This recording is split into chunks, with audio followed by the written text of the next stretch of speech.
लोकप्रिय channel the public matter, सच वही जो हमने कहा। उनके पास तो यशपाल हरीश रावत जैसे गरीब जा रहे बेचारे भक्त के मारे हुए लोग। हमारी नैया पार लगा देना, जैसे हम जा रहे हैं अभी गोलजू के पास, भगवान हमारी इज्जत रख। मोदी जी का ख्याल रखने के लिए उनके भाजपा के लोग ही काफ़ी हैं। सर, कांग्रेस अपने आप को कितना मजबूत देखती है सर? कांग्रेस का सामने दो बड़ी चुनौतियां हैं। एक तो चंपावत से सूबे के मुख्यमंत्री चुनाव लड़ रहे हैं, दूसरी है कि जो सर समस्या कि जो कांग्रेस के कार्यकर्ता हैं वो बीजेपी की तरफ जा रहे हैं। नमस्कार, आप देख रहे हो द पब्लिक मैटर, मैं हूं आपके साथ जीवन बेस्ट। सच वही जो हमने कहा।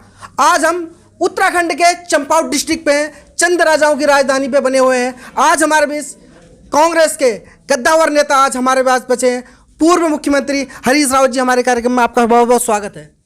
बहुत धन्यवाद आपका। सर, चंपावत में आपने कमान संभाल ली है प्रचार की। सर, कांग्रेस के लिए दो चुनौतियां बहुत ही महत्वपूर्ण है सर। नहीं, मैंने कमान संभाली नहीं है। कमान तो पहले से ही संभाल के रखी है। हिमेश जी हैं, दूसरे लोग हैं, प्रदीप जी, सब लोग हैं, और निर्मला जी हैं, स्थानीय हमारे कार्यकर्ता साथी हैं।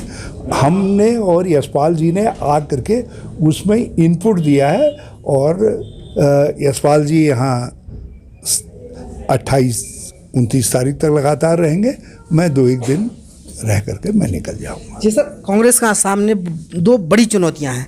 एक तो चंपावत से सूबे के मुख्यमंत्री चुनाव लड़ रहे हैं, दूसरी है कि जो सर समस्या कि जो कांग्रेस के कार्यकर्ता हैं वो बीजेपी की तरफ जा रहे हैं, जैसे कोई बड़े पद में ब्लॉक प्रमुख है, अध्यक्ष है सर। तो कि इस चीज़ को आप कैसे फेस करेंगे? देखो, हमको मुख्यमंत्री लड़ रहे हैं उससे चिंतित होने की आवश्यकता नहीं है। मुख्यमंत्री जी का ख्याल रखने के लिए उनके भाजपा के लोग ही काफ़ी हैं। वो उनका हिसाब किताब जिन्होंने वहाँ किया खटीमा में, वो लोग जो है यहाँ भी उनका ध्यान रखेंगे, हमें पूरा भरोसा है। और रहा सवाल जितनी कमी है, यहाँ वो लोग ये समझ रहे हैं कि चंपावत में वो राजा के तौर पर आना चाहते हैं, सत्ता के तौर पर आना चाहते हैं। और चंपावत जो है लोकतंत्र की धरती है, गोयल देवता की धरती है। गोयल देवता यहाँ के शासक हैं, तो चंपावत से उनका स्वभाव मेल नहीं खाता। और वो जनता के तौर पर नहीं आ रहे हैं, वो एक विनम्र प्रार्थी के तौर पर नहीं आ रहे हैं, वो यहाँ एक सत्ता के तौर पर पूरे अहंकार के साथ आ रहे हैं। तो मुझे पूरा भरोसा है कि चंपावत के लोग उनके अहंकार का जवाब देंगे। सर, कांग्रेस अपने आप को कितना मजबूत देखती है सर? चंपावत तो कांग्रेस का मायका रहा है। जब कांग्रेस कमज़ोर रही है तो चंपावत ने आगे बढ़ करके सहारा दिया है, और इस समय इसमें हमें स्वीकार करने में कोई परहेज़ नहीं है कि हम थोड़ा कमजोरी महसूस कर रहे हैं। तो हमें पूरा भरोसा है कि चंपावत आकर के हमारे साथ खड़ा होगा, गोलजू की धरती आकर के खड़ी होगी और कांग्रेस को विजयी बनाएगी।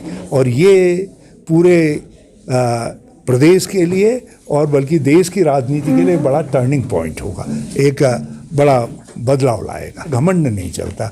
यदि वो कहते कि गोलजू हमारी नैया पार लगा देना, जैसे हम जा रहे हैं अभी गोलजू के पास, भगवान हमारी इज्जत रख देना कहने के लिए, तो यदि वो ऐसे आते तो हो सकता था।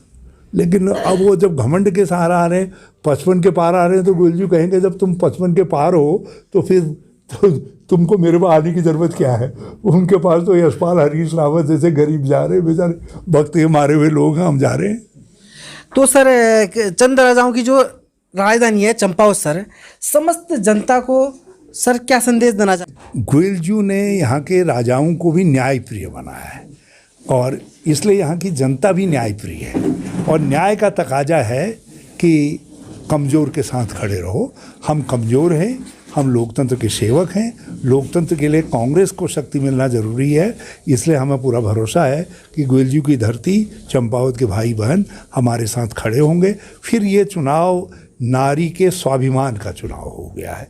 जिस तरीके से निर्मला गहतौड़ी जी को दबाव में लेने की कोशिश की गई है, उनका नामांकन रद्द कराने की कोशिश की गई है, उनको प्रलोभन देने की कोशिश की गई है, उनके ऑफिसों को बंद करवाया जा रहा है, उनके कार्यकर्ताओं को धन दे करके और दबाव लेकर के तोड़ा जा रहा है, ये आज नारी के स्वाभिमान का सवाल है, और साथ साथ विकास का सवाल भी है, क्योंकि भाजपा ये तो कह रही है हम विकास की बौछार कर देंगे, स्विट्जरलैंड बना देंगे। क्या क्या बनाएंगे उस स्विट्जरलैंड में, क्या क्या विकास हो गए तो बता नहीं रहे, क्योंकि इस काम तो हमने सब कर रखे हैं।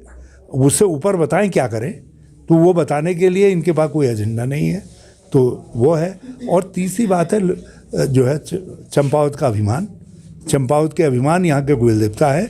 ये गोयल देवता के पास अहंकारी के रूप में आ रहे, सेवक के रूप में नहीं आ रहे। सेवक के रूप में तो कांग्रेस खड़ी है। सर, बीजेपी के जो कैबिनेट मंत्री हैं, विधायक हैं, सांसद हैं, पूरे चंपावत में अभी प्रेजेंट टाइम पे भ्रमण में चल रहे हैं सर। तो आप क्या लगता है कि कांग्रेस का प्रचार थोड़ा डाउन हो रहा है, कमज़ोर हो रहा है? जो कमज़ोर होता है उसी के साथ तो गोयल देवता होते हैं। जो कमज़ोर होता है उसी के तो राजा रहता है। तो चंपावत हमारा राजा है, हम कमज़ोर हैं, हमारे साथ राजा नहीं रहेगा तो कौन रहेगा? और राजाओं का राजा जो है गोयल देवता है, वो गोयल देवता हमारे साथ नहीं रहेंगे तो कौन रहेगा? हम ये कहें हम ताकतवर हैं, ये तो हम ये अभिमान तो भगवान भाजपा को ही दे। जी सर, आप हमारे कार्यक्रम में बहुत बहुत धन्यवाद, जो आपने समय दिया सर, दिल से धन्यवाद सर। आपके शुभकामना के लिए धन्यवाद, और नाम आपने बड़ा जायकेदार छांटा है, उसके लिए बधाई। बहुत बहुत धन्यवाद सर, थैंक यू।